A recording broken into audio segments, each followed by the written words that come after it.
Bienvenue dans Le Sens de l'Assiette, le podcast qui donne du sens à l'alimentation des Hauts-de-France.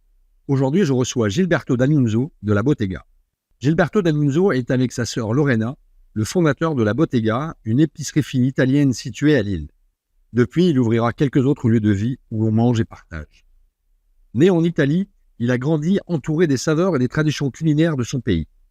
En 2008, il décide de réaliser son rêve en ouvrant La Bottega à Lille.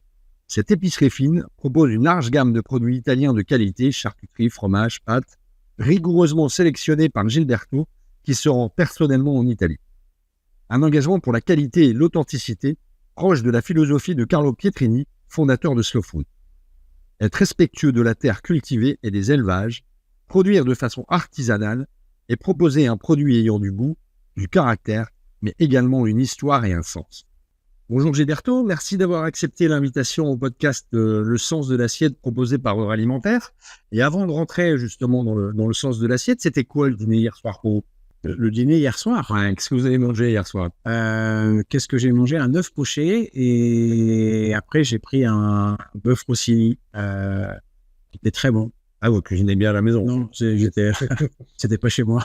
D'accord. Mais j'ai très bien mangé, ouais. Et du coup, si on reste dans la cuisine, c'est quoi votre ingrédient indispensable? L'ail.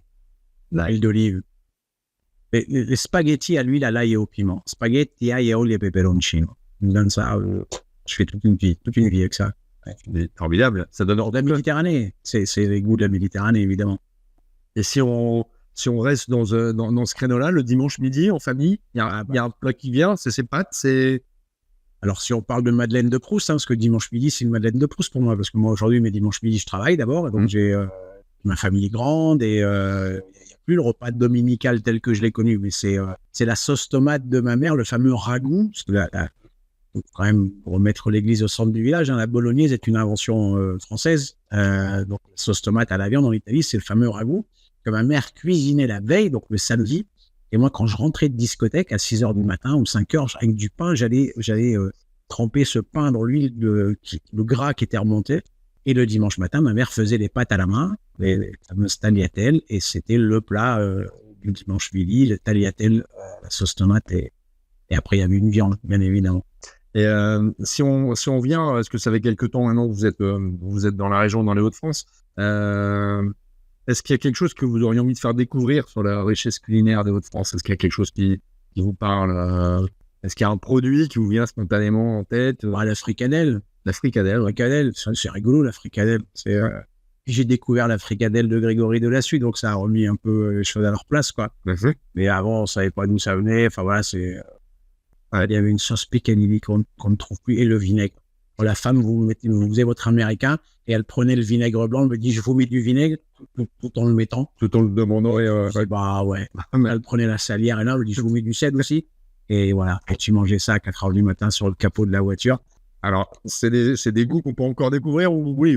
Il y a plus grand monde qui te met du vinaigre blanc sur les frites. Hein. Ouais, c'est ce que j'allais dire en termes de souvenirs. Je n'ai plus dans le souvenir que dans les découvertes culinaires. Pas une découverte. Ça pourrait le redevenir.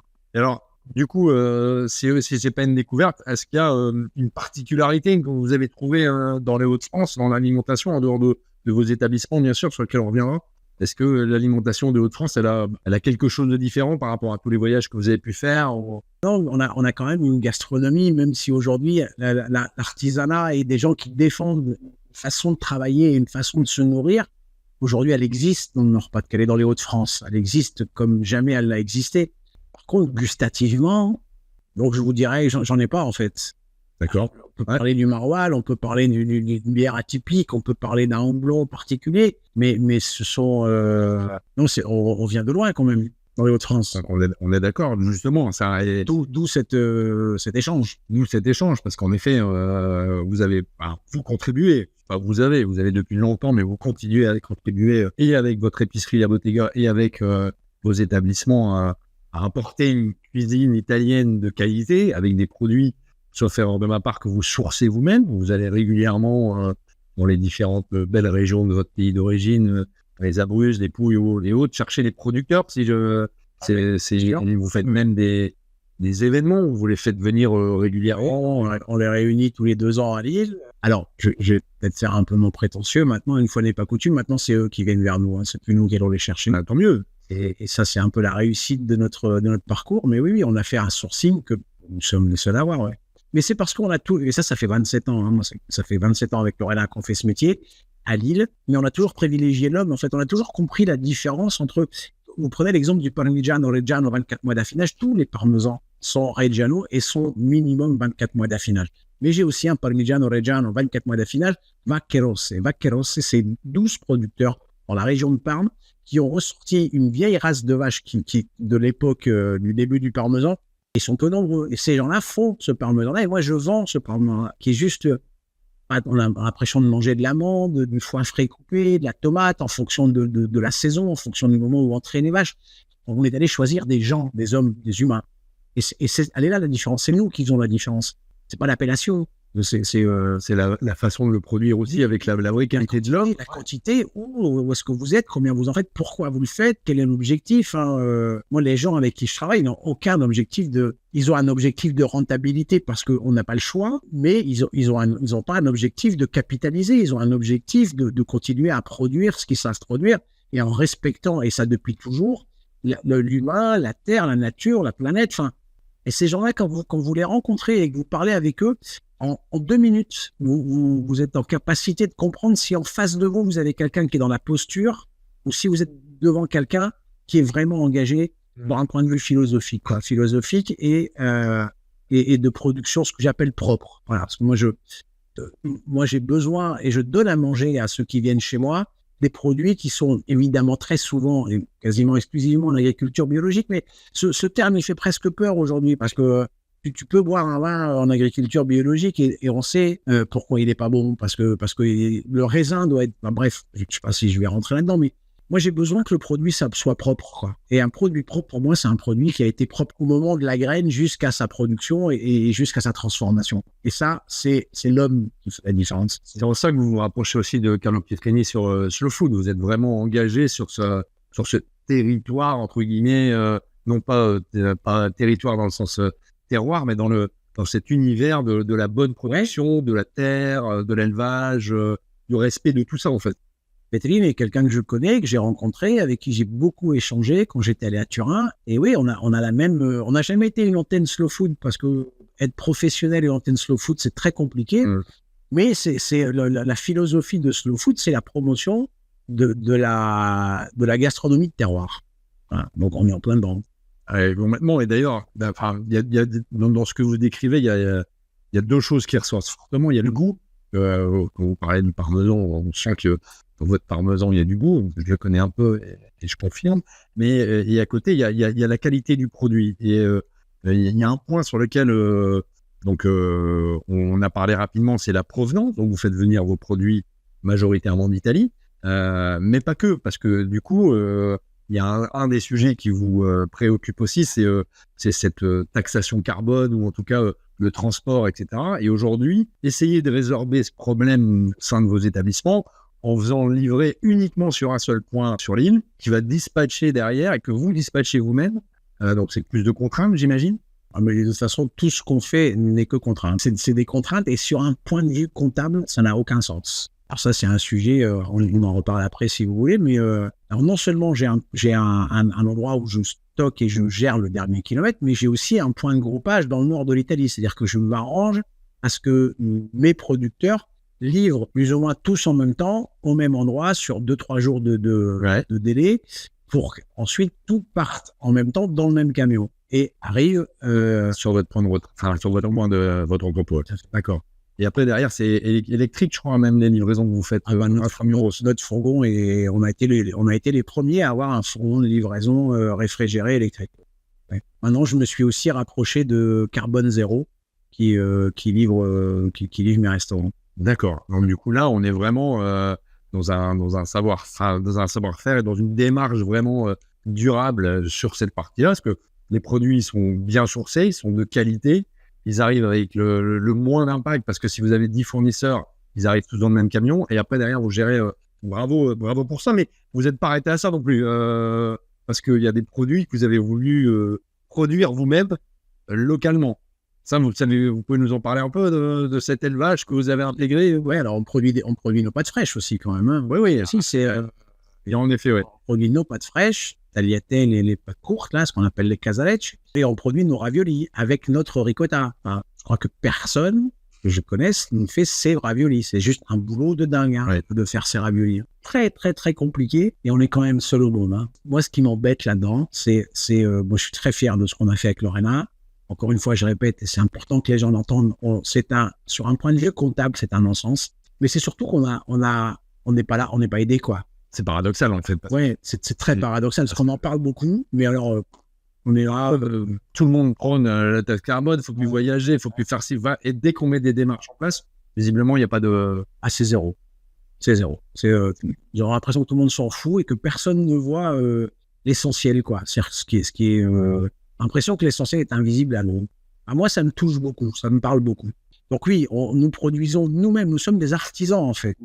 On a été pendant des années le relais entre l'artisanat et le client final. Aujourd'hui, nous sommes le relais de par nos épiceries, le relais entre nos artisans et le client final, mais nous sommes devenus aussi nous-mêmes des artisans, d'abord par notre potager qu'on a eu pendant des années avec Lorena. Donc ça, on a arrêté parce que c'était trop dur, c'était grand. Mais nous produisons aujourd'hui effectivement nos raviolis, nous produisons tous nos desserts nous-mêmes, nos pâtes fraîches, etc., etc. Et nous produisons maintenant notre mozzarella. Alors, en plus, elle s'appelle la Zozzarella. Celui qui avait le savoir, c'est mon fils. C'est lui qui est allé se former en Italie chez Gregorio Rotolo, qui est le mythe du fromage en Italie, dans les montagnes des Abruzzes. Un mec incroyable qui n'est plus là aujourd'hui, mais je lui rends hommage. Et donc, c'est lui qui a le savoir. Et je me disais que quand même, tu crées un produit à Lille avec du lait. Aujourd'hui, on a même délocalisé notre mozzarella dans l'Avesnois pour 3 raisons. Parce qu'on manquait de place aux Mines de l'Homme. Très compliqué de produire quand vous êtes dans une agglomération quelle qu'elle soit, parce que pas de place, parce qu'il y a des règles, il y a machin, il y a ci, il y a là, puis il n'y a pas des structures qui sont pas adaptées. C'est ça aussi qui est... Et ensuite, j'avais un problème de matières premières depuis la guerre en Ukraine, parce que le lait, du coup, il a augmenté. Bref. Donc, on était dans l'Avesnois, et surtout dans l'Avesnois, on retrouve enfin là-bas, parce qu'il y a de la place, et parce qu'il y a une philosophie et une façon de vivre encore loin des villes et loin des métropoles, de façon... Et donc maintenant, nous avons un lait en agriculture biologique avec des producteurs de lait qui ont des vaches uniquement en bocage. Et quand elles ne sont pas en bocage, elles sont en étable et nourries avec du foin qui est séché en silo. Voilà, moi, aujourd'hui, je travaille avec des gens comme ça, quoi, qui j'ai rencontrés et qui m'ont raconté ça. Puis alors, ils te racontent ça d'une façon... naturelle. Ouais, c'est ça. C'est comme ça. Et puis... Et c'est marrant parce que ça fait 4 semaines maintenant qu'on produit dans l'Avesnois. Et c'était hier dans un de mes restaurants, je vois ma mozza là, je lui dis mais c'est la nôtre ça, la mozza, oui, c'est celle du labo. Et en fait elle était jaune. Et jaune comme j'avais jamais vu de jaune sur une mozzarella. Et en fait c'est le lait. Hein. Et alors on n'a jamais la même couleur parce que elles n'ont pas mangé parce que Alex Croquet disait toujours, et il le dit encore, l'irrégularité est un signe de qualité. Voilà, moi, hier, j'avais une mozzarella irrégulière. Parce qu'en plus, ça me fait de ma part dans l'Avesnois, on va refaire état d'un éleveur avec qui vous collaborez, dont vous avez parlé de la fricadelle juste avant, c'est Grégory Delassus. Ouais. Elles sont... Ah bah là, l'histoire, elle est complètement... elle est même plus belle, elle est exceptionnelle, parce que moi, j'ai un élevage, j'ai fait l'acquisition de 7 bufflons, 7 génisses pleines, que j'ai mis chez un monsieur qui s'appelle Ludovic Lambert, qui avait 40 hectares déjà il m'a suivi, il était assez fou pour me suivre, qui avait 40 hectares de prairies en réserve naturelle et prairies sauvegardées, en agriculture biologique. Moi, j'ai fait l'acquisition de 7 génisses pleines biologiques également. Et donc, ça, déjà, il faut les chercher, parce qu'elles n'étaient pas dans l'Avesnois, il faut les ramener là-bas, on doit les parquer les mettre en quarantaine, pas les mélanger, parce qu'il y avait aussi des vaches, faire des prises de sang, être sûr qu'elles ne portent pas de maladie, etc., etc. Puis une fois que tout ça a été fait, elles se sont retrouvées dans ces 40 hectares. Et donc, on a eu 7 naissances et on a eu 6 mâles. Quand vous voulez faire du lait, c'est pas bien. Le mammifère, en règle générale, il ne sert pas à grand-chose. Mais alors là, il ne sert à rien. Et j'avais vu, moi, parce que mon lait au départ venait de Lille, puisque ma première fromagerie était aux Mines de l'Homme, j'avais visité à l'époque du côté d'Orchy une ferme de producteurs de lait, et ça c'est important de le raconter, et quand il me présente son étable avec ses vaches, etc., alors c'est des vaches qui vont jamais en bocage ou très peu, insémination artificielle, etc., etc. C'est-à-dire que là, il faut faire du lait, quoi. C'est du business, il faut faire du lait. Et à un moment, on sort de cette étable, et là, je vois des dizaines de veaux dans des niches à chiens. Et je me dis, c'est quoi ça? Il me dit, ce sont fous, c'est des mâles. Parce que ils sont bruts. Hein. C'est dans les deux sens, évidemment. C'est-à-dire, on s'en fout. Il me dit, c'est des mâles. Et là, je comprends qu'effectivement, quand ton métier, c'est de faire du lait et que ta vache n'y aura un mâle, t'as beau faire ce que tu veux, tu n'auras jamais de lait. Hein. Et je lui dis, mais ça fait quoi ça? Il me dit, c'est vendu 50 €. C'est engraissé 6 mois avec du lait, de la poudre de lait, donc on va dire industriel, pendant 6 mois. Et 6 mois après, ça part à l'abattoir pour 50 €. Et donc, c'est ce qu'on retrouve après dans le plat cuisiné, dans les chaînes sans citer de nom. Et moi, ça, je le découvre à ce moment-là. Alors que nous, dans l'Avesnois, on a quand même eu 6 mâles, dont le premier s'appelle Gilberto, quand même, mais c'est pas moi qui l'ai appelé Gilberto, c'est le Ludo Lambert. Je savais pas qu'il fallait mettre un prénom. Elles ont une véritable carte d'identité, date de naissance, machin, numéro, etc. Et le premier mâle s'appelle Gilberto, et après, on a eu que des mâles, on a enchaîné que des mâles. Et une fois que ces mâles seront sevrés sous la mer, ils passent chez Grégory Delassus, où là, ils vont rester 2 ans, et dans ces pâtures en agriculture biologique, et au bout de 2 ans, ça me donnera une Brezzaola de Gilberto épicerie. Et on a eu la première fille, il y a un mois, qui s'appelle Lorena, évidemment. Formidable. Donc là, l'histoire, alors, continue. Voilà, ça y est. Donc, j'ai acheté un taureau, et parce qu'on ne fera pas d'insémination artificielle, évidemment. On met une espèce de cohérence qui va jusqu'au bout, quoi. C'est chouette. Cette démarche juste boutiste, elle n'est pas... Ouais, puis c'est quand tu rencontres des gens qui partagent la même chose que toi. En fait, c'est pas très compliqué. Quand tu as cette posture et quand tu t'engages là-dedans, tu rencontres les gens qui sont sur ce chemin-là, quoi. Parce que je parlais de chemin de vie tout à l'heure. Quand tu pars sur ce chemin de vie et que tu n'es pas dans une posture, mais véritablement à défendre une façon de s'alimenter, une façon de faire travailler les autres et de donner du sens à tout ce que tu fais, sur ce chemin de vie, tu rencontres des mecs comme Grégory Delassus, comme Alex Croquet, comme des gens qui te nourrissent, et ça se nourrit mutuellement. Et puis d'un seul coup, moi j'ai rencontré Jean, la laiterie Jean, en Avesnois, avec qui on s'est mis ensemble pour le labo qu'on est. Là, c'est un agronome, c'est un mec qui connaît toute la région de l'Avesnois par cœur, qui défend les mêmes valeurs. Et ce mec-là, évidemment qu'il allait être sur mon chemin de vie. Et par rapport à tout ça, il y a un sujet qui me paraît important, c'est au-delà de la transmission, etc., c'est le partage d'informations ou l'éducation. Vous parlez tout à l'heure du problème de personnel, etc., qui pouvait arriver, parce que comme vous produisez vous-même, si les gens ne sont pas là, ça ne produit pas, et donc forcément dans les magasins ou dans les restaurants, on ne sert pas ces produits. Mais comment vous gérez cette dynamique aujourd'hui d'apprentissage ou de transmission de votre savoir, et où l'explication auprès du plus grand nombre ou des clients? Alors, auprès du personnel ou auprès des clients? Les deux, en fait, parce que vous êtes sur les deux. Expliquer à vos clients que ce que vous faites, c'est voilà, vous avez un vrai chemin directeur, une vraie hygiène de production d'un bout à l'autre, et à côté de ça, ne pas perdre ce côté artisanal que vous avez décrit. Et ça, aujourd'hui, vous arrivez à concilier les deux? Alors, pour ce qui est du personnel, qui s'est quand même pas mal rajeuni depuis le Covid, hein, parce que ceux qui savaient faire ont arrêté ce métier, donc on a quand même... Mais quand on leur explique alors moi, cette phrase, les jeunes ne veulent plus travailler, c'est juste le stop, quoi. C'est faux, complètement faux. Moi, si j'avais pas les jeunes et si j'avais pas les étudiants, il y a longtemps que je serais fermé. Donc ça, c'est faux. Après, quand vous leur expliquez ce dont on est en train de parler, tout le monde est sensible à ça. C'est juste qu'il faut se poser un moment, expliquer qu'est-ce qu'une burrata, pourquoi on fait une pizza. Moi, je fais quand même une pizza sans aucun intrant. Personne qui fait ça. Personne. Moi, je connais personne en France qui a une pizza sans intrant. Ça veut dire, pour arriver à une pizza sans intrant, produire sa propre mozzarella et la produire sans acide citrique. Ça veut dire que quand vous faites une mozzarella sans acide citrique, c'est-à-dire cet intrant qui vous permet l'acidification rapide de votre lait pour avoir le caillé, pour ensuite faire la mozzarella, ça vous prend 20 minutes. Si vous ne mettez pas d'acide citrique, c'est 3 heures. C'est long, 3 heures. C'est pour ça que personne ne fait ça. Nous, on attend 3 heures pour faire une mozzarella. C'est long, et en même temps, ça semble logique, parce que votre pâte, quand vous faites la pizza, il y a un temps de pause, logiquement. Donc, il y a... Ouais, mais la pizza, tu peux aussi l'accélérer en mettant beaucoup de levure chimique. Bien sûr, bien sûr. Or, si tu mets un œuf naturel, tu dois attendre un peu plus, et c'est pareil pour la mozzarella. Donc, nous, on a fait ce choix. C'est pour ça qu'on produit de la mozzarella à l'origine. Donc, expliquer ça à ceux qui ont envie de travailler dans ce métier et qui arrivent à la Bottega, ils comprennent vite qu'il y a du sens et très souvent, ils épousent ça. Et donc, ça va, quoi. Le problème, c'est que nous, on n'est pas Instagrammable. Nous, ce qu'on fait, c'est pas Instagram. Nous, ce qu'on fait, c'est pour ça que je suis venu là, il faut expliquer ce qu'on fait. Alors, en espérant qu'il y ait des gens en face qui vont avoir le temps d'écouter ce qu'on raconte. On sait comment ça se passe. On fait une photo devant des bouteilles là, avec une pizza qui est bien gonflée, avec des bords. Bon, en plus, elle n'est pas belle, ma pizza. Enfin, elle n'est pas photographiable. Elle est belle quand elle arrive, et puis elle est bonne surtout. Mais sur une photo, tu te dis pas, waouh, j'ai envie d'aller la manger, quoi. Parce que d'abord, elle est grise, parce qu'il y a de l'épaule, il y a du sarrasin, il y a du blé complet, elle n'est pas blanche, elle n'a pas gonflé, parce qu'il n'y a pas de chimie. Mais elle est digeste, quoi. Il n'y a que 9% de gluten. Il n'y a pas d'intrants. Tu la digères sans problème. Moi, le nom de maman ou de papa qui me disent à la fin de mes restaurants en me disant c'est la première fois que mes enfants finissent leur pizza, et c'est pas un miracle. Hein. Ils ont fini leur pizza parce que dans la pizza, il y a c'est bon. Il n'y a rien qui dérange. Voilà, c'est ça. Il n'y a rien qui te gonfle, quoi. Bien sûr. Et donc, le personnel, puis les clients qui nous connaissent et ceux qui sont déjà éduqués, reviennent, et évidemment qu'on est suivi par beaucoup de clients.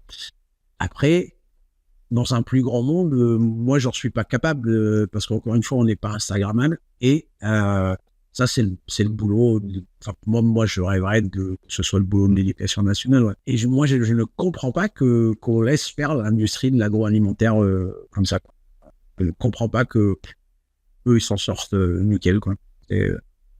Moi, pour faire ma mozzarella, j'ai le même agrément que Danone. Moi, je suis pas Danone. Hein. Enfin, moi, je suis 14 personnes dans le bureau qui vont réfléchir à comment on fait l'étiquette. Hein. Et il n'y a pas de différence, quoi. On a les mêmes règles, les mêmes contraintes. Ça semble. Il y a peut-être qu'à un moment, on devrait avoir un peu plus de place, quoi. Non pas valoriser, mais que ce soit un peu plus simple, quoi. Accessible. Donc, peut-être aussi, ouais. Ouais, accessible, plus simple, moins coûteux pour nous. Enfin, on peut pas. Ça, ouais. C'est presque normal qu'il y ait peu de gens qui le fassent, en fait. Parce que c'est vraiment très contraignant. Ouais. Et, encore une fois, sur un point de vue comptable, à mon sens. Et vous avez plusieurs fois cité le Covid. Vous avez vu un impact, quel qu'il soit, suite à la crise sanitaire dans vos établissements, des changements de comportement, des changements d'achat, peut-être plus de gens qui venaient acheter des produits bruts pour les transformer, ou au contraire, pas de changement. J'aimerais vous dire oui. Alors je trouve, ouais, quand même, il y a plus de jeunes, ouais. Maintenant que cette pensée, il y a plus de jeunes qui viennent à l'épicerie, à la Bottega acheter. Donc oui, ça a été impactant, évidemment, mais ça a été impactant pour plein de choses. Ça a été impactant dans la nourriture, comme ça a été impactant psychologiquement, bien sûr. C'est compliqué de se relever. On ne se relève pas indemne de 2 ans et demi de Covid où on nous a dit pendant 2 ans et demi qu'on allait mourir, ou que si on n'allait pas mourir, on allait faire mourir les autres parce que machin. Enfin, il y a un moment évidemment que quand tu ressors de là, tu te dis ça a changé beaucoup de choses, ça a redistribué les cartes dans le monde. Moi, je trouve ça plutôt bien. En tant que Gilberto, en tant que patron, c'est un peu plus compliqué. Avant de nous quitter, j'ai 3 petites questions rapides. Voilà, sucré-salé. Salé. Ah ouais, le sucre, il faut arrêter. Hein. Welsh ou carbonate flamand? Wesh. Et enfin, une question piège. Gaufre ou merveilleux? J'ai déjà la réponse. J'étais à son mariage, donc je vais dire merveilleux. Merci beaucoup, Gilberto D'Annunzio, d'avoir répondu à ces questions et de vous être livré à cœur ouvert sur le podcast Le Sens de l'Assiette. Merci beaucoup. Merci à vous.